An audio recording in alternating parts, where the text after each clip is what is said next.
Assalamu alaikum. Greetings and peace. Welcome to the Dean Show. I'm Eddie, your host. Subscribe if you haven't already. We got an exciting episode. This is going to be very enlightening for a lot of people. It's going to be sad for a lot of people. It's going to erect a lot of emotion. So some viewer discretion is advised. My next guest is the president, Sharon Slater, president of Family Watch International. Now, this is a coalition of organizations around the world standing at the forefront for the battle against cultural imperialism and the sexual rights agenda. And what is that? We're going to find out. Their mission is to expose the cultural imperialism pushed by the United Nations and the Western countries, especially the US, and to stop them from pushing a destructive sexual rights agenda on families and children worldwide. Without any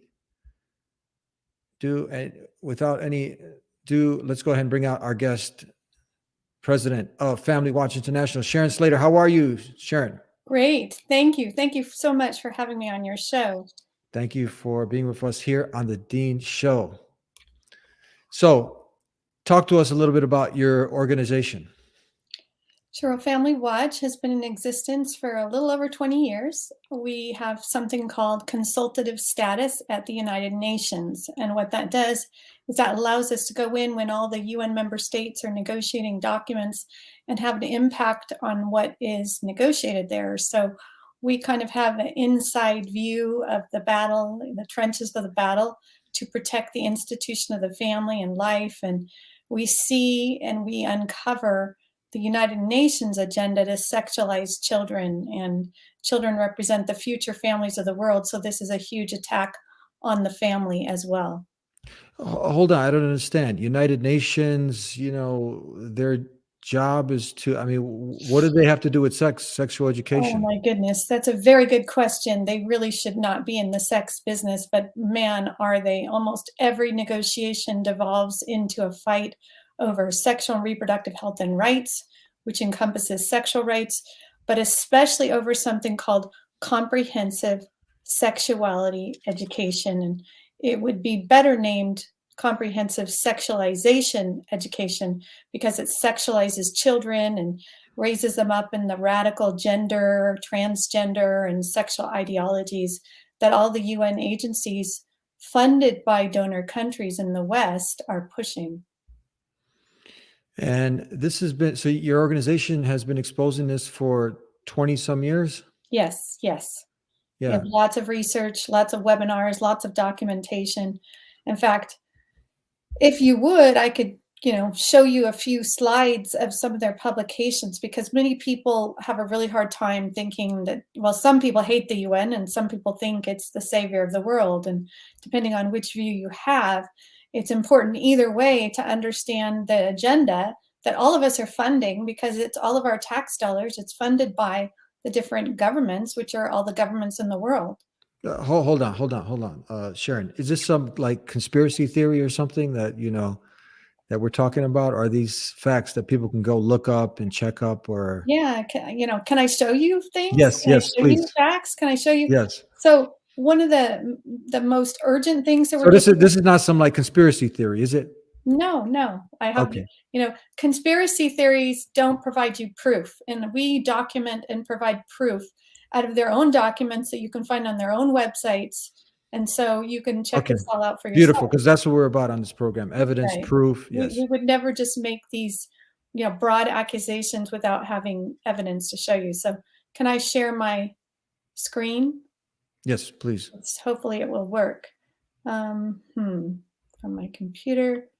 Let me see. You go ahead and figure that out. We're going to go ahead and play this clip from, I believe your organization put this documentary together. Can get taxpayer-funded sex changes without parental consent. You can't have an aspirin at school without parental consent. However, a student could make these life-altering, permanent decisions without their parental knowledge or consent. This your organization documentary? Sexual rights, yes. You'll hear I'm the narrator of this with video. Dr. Alfred. You're the narrator. Yeah, Kinsey actually had pedophiles measure with a stopwatch how many children could achieve what he called orgasms within a 24-hour period. Today, comprehensive Sexuality education is based on this philosophy that children are sexual from birth, created by Kinsey. Say no to CSC! Say no to CSC! We've got to stop it.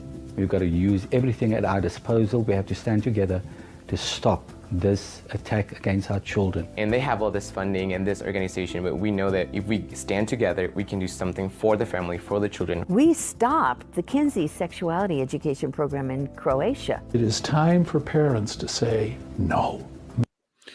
What's this Kinsey is it Kinsey Comprehensive Educational Program? Well, Kinsey is the founder of the sexual rights movement, and he's the one that had pedophiles measure with a stopwatch how many times children, starting with, very small infants all the way up to like 14 years old, how often they could have orgasms within a 24-hour period. So we're talking sexual abuse. They sexually abused these children, documented it, and then came up with this whole philosophy that children are sexual from birth.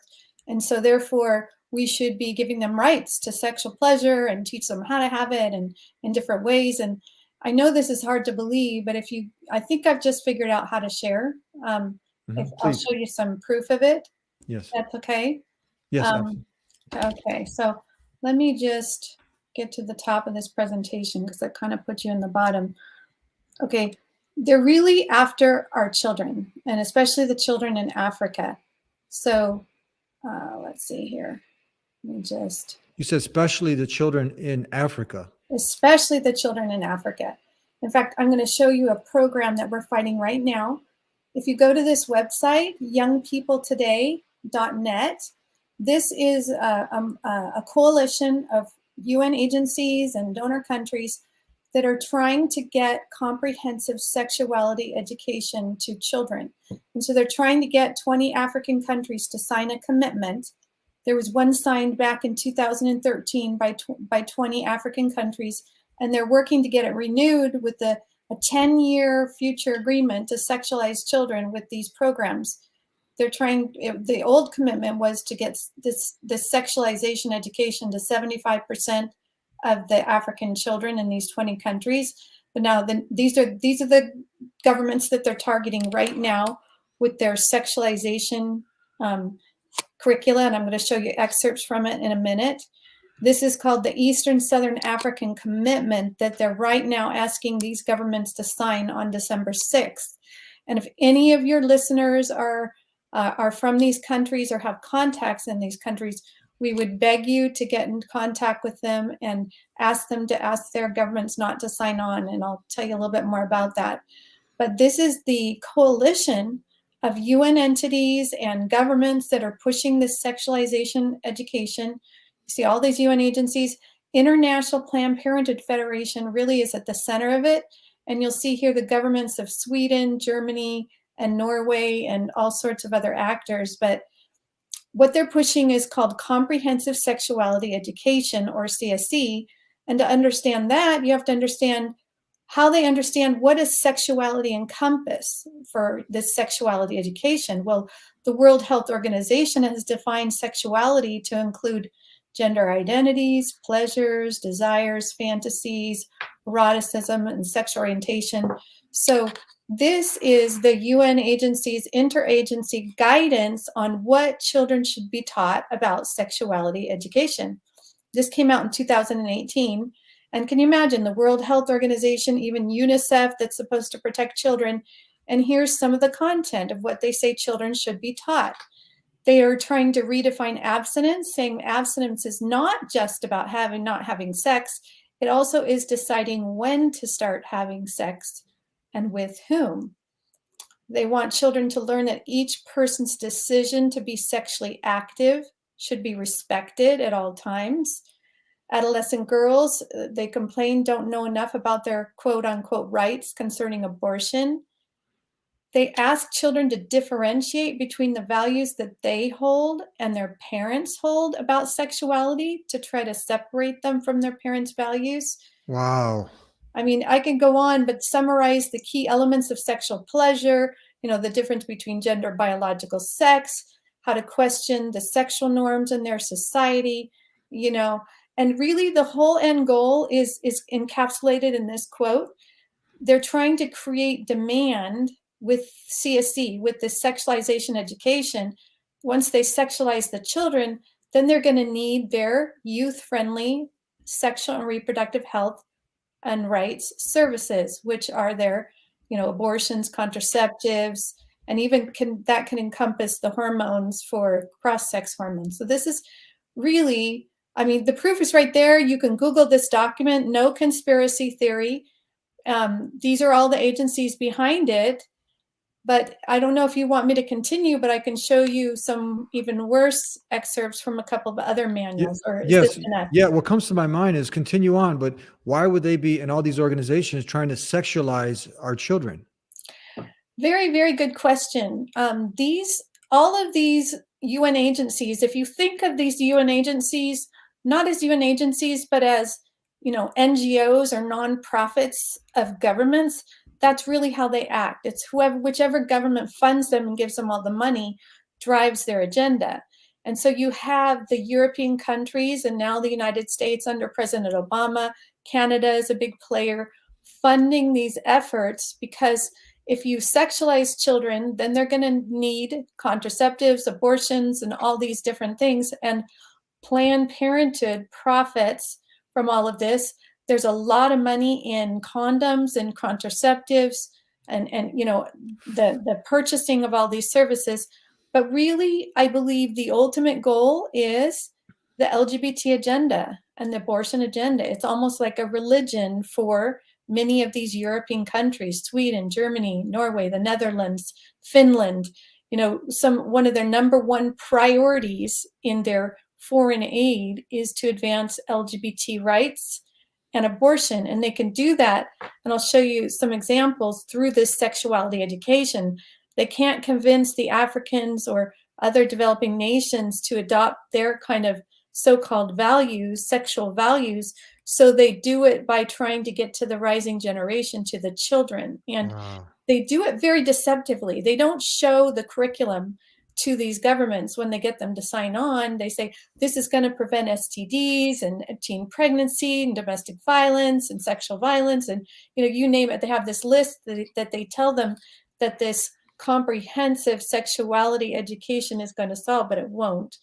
And it's interesting. The International Planned Parenthood Federation is the main driver and the main tool that these governments fund and use.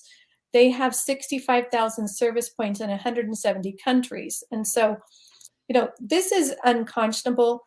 This is their Healthy, Happy, and Hot brochure that I picked up at a meeting for youth at the United Nations.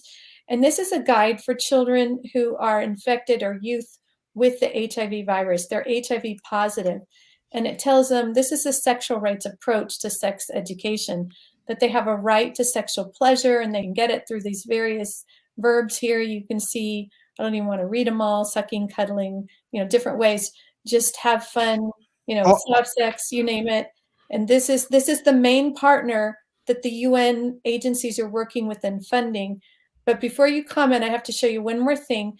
It actually tells children and youth that they don't have to tell their sexual partners that they're infected with the HIV virus right here. Some countries have laws that say people living with HIV must tell their sexual partners about their status before having sex. These laws violate the rights of people living with HIV. I mean, unconscionable in Africa, especially, where you have such high HIV/AIDS rates in these countries. You wanted to make a comment? Sorry. Yeah, this is just so much to take in. It's wow, just like you said, deceptive. And is this what's actually in the comprehensive education packet? This is what they'll be learning? This is from that packet? Well, I'm showing that, not the actual packet. I'm showing the underlying philosophy, but I'll show you what is in actual programs right now.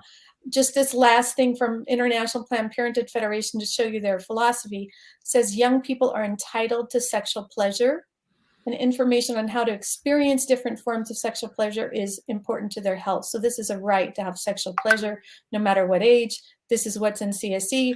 But let me get back to No matter what age, we're talking about no matter what age. 4, No. 5, 6, I 7-year-olds. can show you the manual from the World Health Organization for the European Standards for Sexuality Education, and it starts at newborn to 2 years old.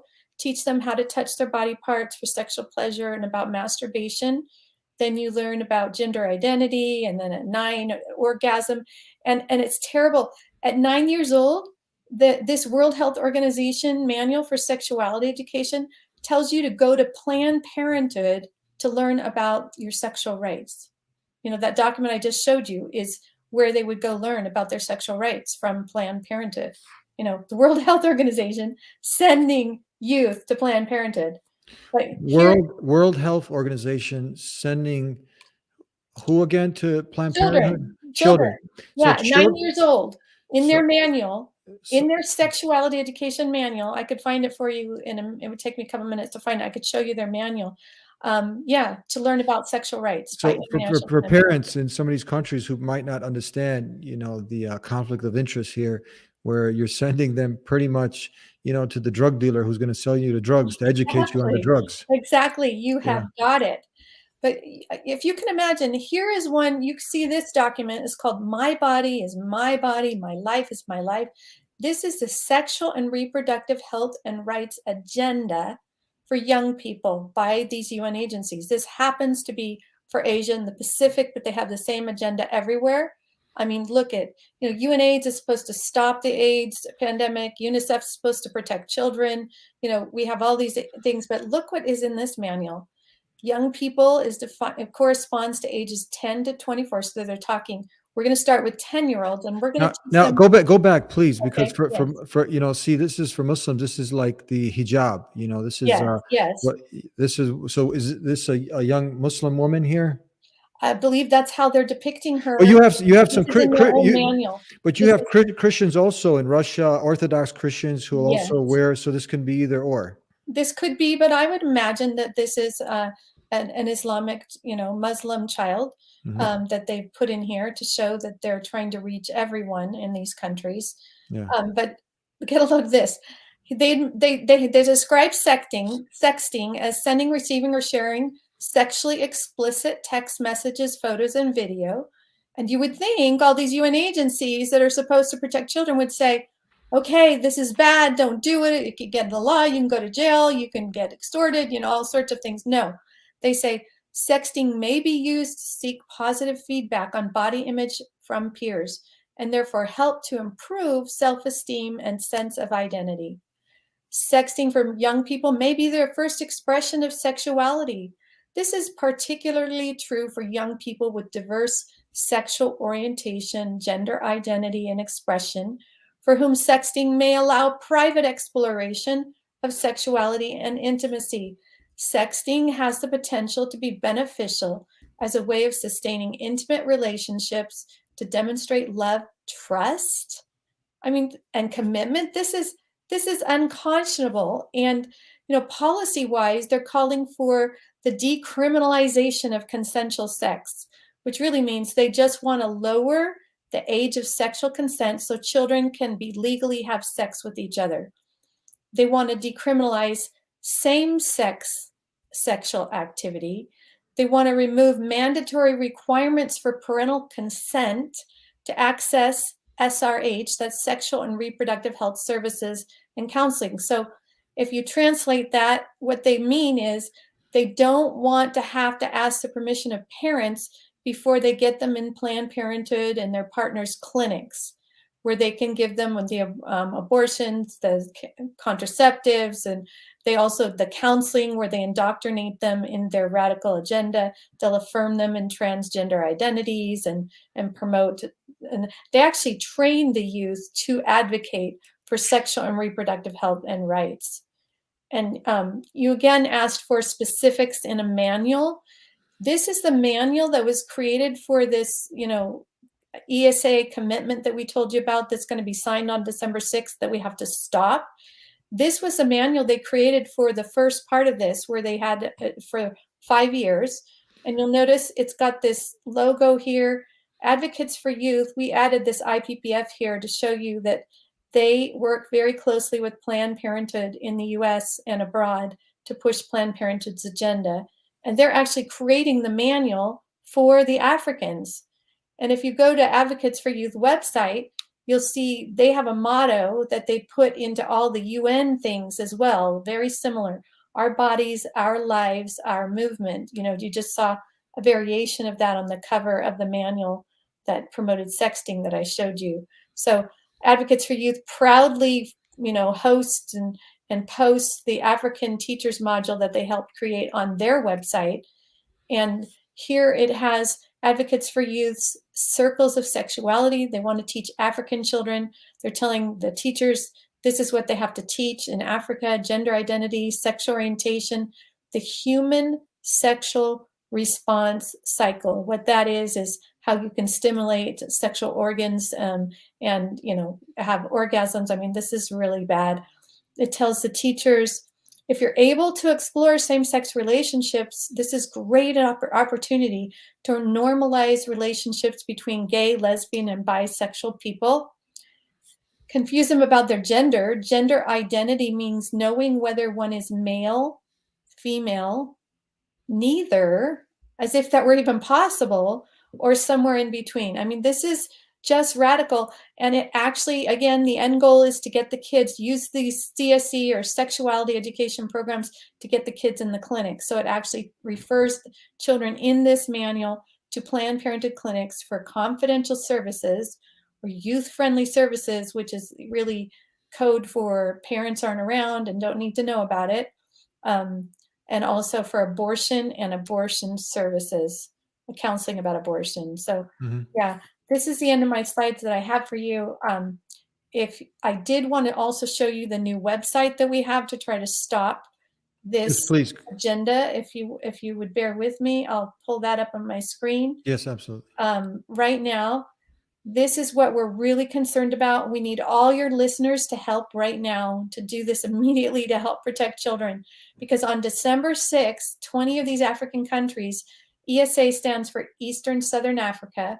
So this website you can get to by just going to esacommitment.org, esacommitment.org. And here you can click and learn about this commitment and how this is going to obligate these 20 African countries to implement this radical sexuality education that I just told you about to all of the children in their countries. So you can click on there and read why it's so harmful, what it is. You can watch the videos, including that full video of the excerpt that was just shown you on the show.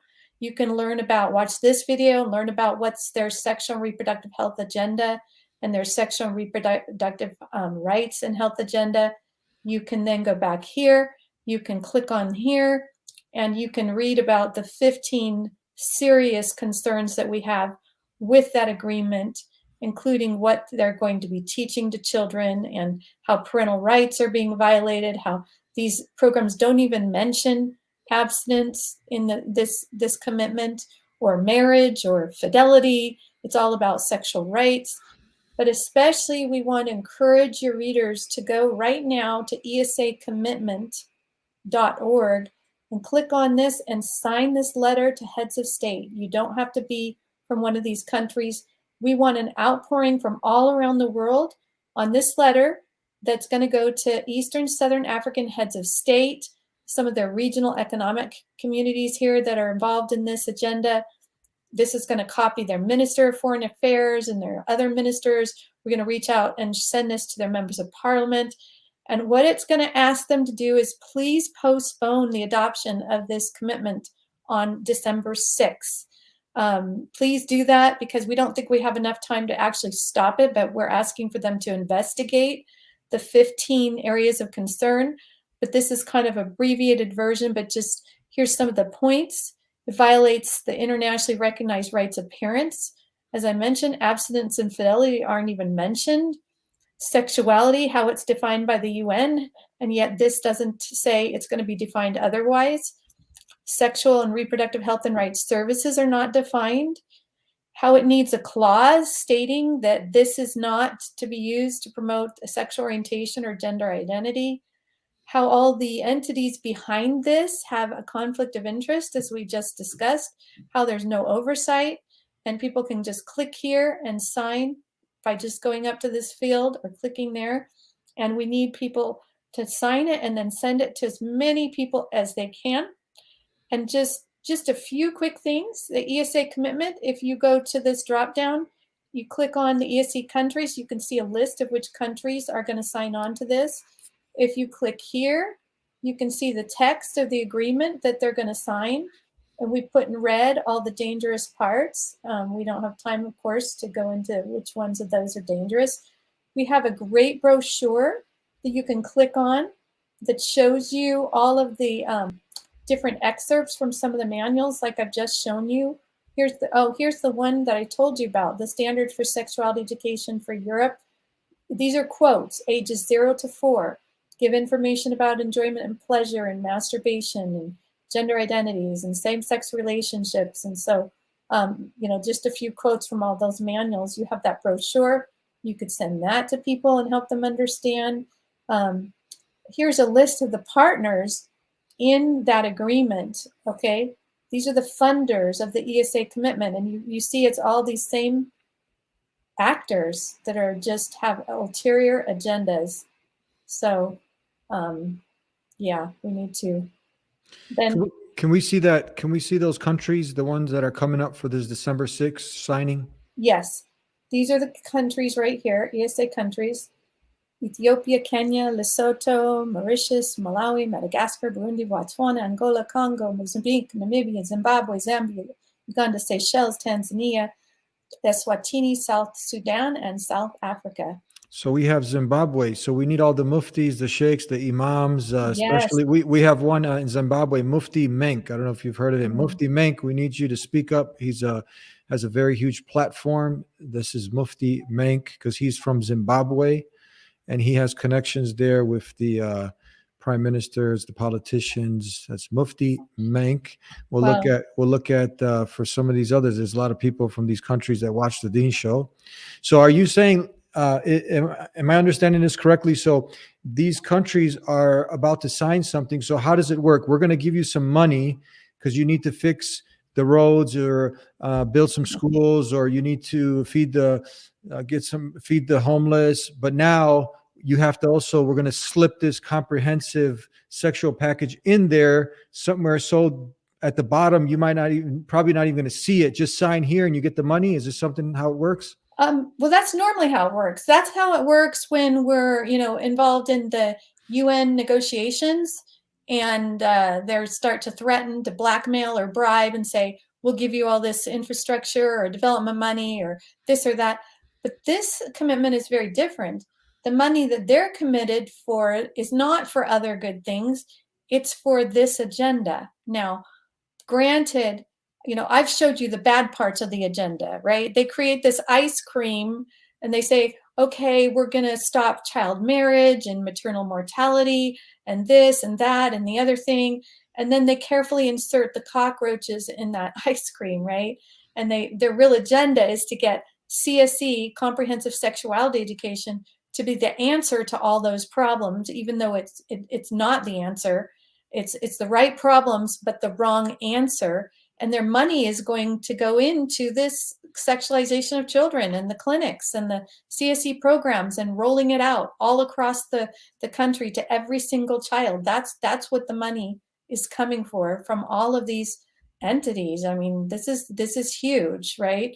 And they're going to say that CSE is going to solve all these problems, but if you click on this CSE research, there was a major study that came out that showed an 87% failure rate for CSE and 89% failure rate in Africa, and that many of the programs actually increase sexual risk taking. And so, any studies that they point to cannot show any success in preventing teen pregnancy and STDs. They usually find findings of process, like how many children they reached, but they don't have good outcomes that they can show because their programs sexualize children. Sharon, thank you very much. We're out of time. Sharon Slater, president of Family Watch International. Thank you so much for sharing your time with us and bringing this attention to the viewers. This is something that now, hopefully, the people are watching this, they can go ahead and follow the directions that you've given so they can sign this petition and help to get the word out regarding this. Great. Thank you. We just tell them to go to esacommitment.org. That's esacommitment.org. Please sign the letter, get others to sign the letter, contact your governments, tell them not to sign on to this agreement on December 6th. Thank you so much. Thank you. God bless you. Thank you for your